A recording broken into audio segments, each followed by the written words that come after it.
So I'm going to talk very quickly about Zag Runtime.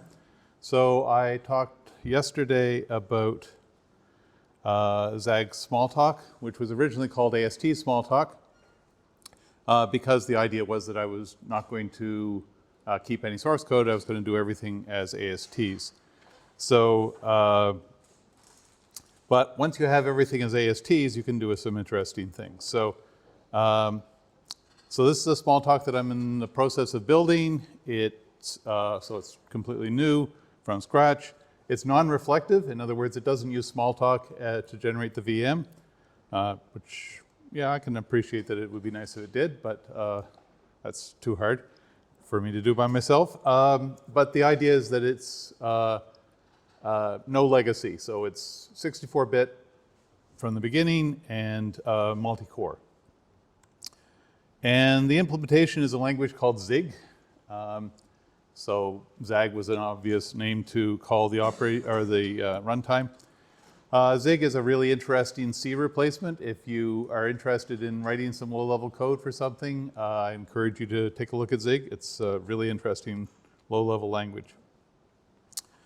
So why Smalltalk? This particular Smalltalk. So it's got 64-bit immediates, including double precision floating point, 51-bit integers, true, false, nil. All symbols are immediates as well, all the Unicode characters, and then, of course, heap object references. It's per thread copying arenas so every thread has its own arena, and all the work it does there nobody else can even see, so you don't have to worry about any locks or anything like that, so it can run very at full speed. The stack is also in there per thread. There is a shared non-moving arena, so anything that does have to be communicated and anything that's around for a long time will get migrated to the non-moving arena, the shared arena. It has a very fast dispatch rather than the hierarchy. So when you're looking at doing a multi-threaded dispatch, you need to look, it's challenging to do some of the optimizations that the current VMs do because some of those involve changing the live code, and that may be appropriate for one thread but not for another thread. So this takes a different approach to it and basically has a flat dispatch with a near perfect hash algorithm. It's very easy to generate the code from the ASTs because the code right now is a threaded code interpreter. And the reason for that is because it's very easy to do things like single stepping and so on, because you have each operation is directly accessible. And in the future, probably we will have a JIT, but that's fairly far off at this point. But given that we're building the Smalltalk, why would we do just Smalltalk? Because most of the parts are things you need for any dynamic language.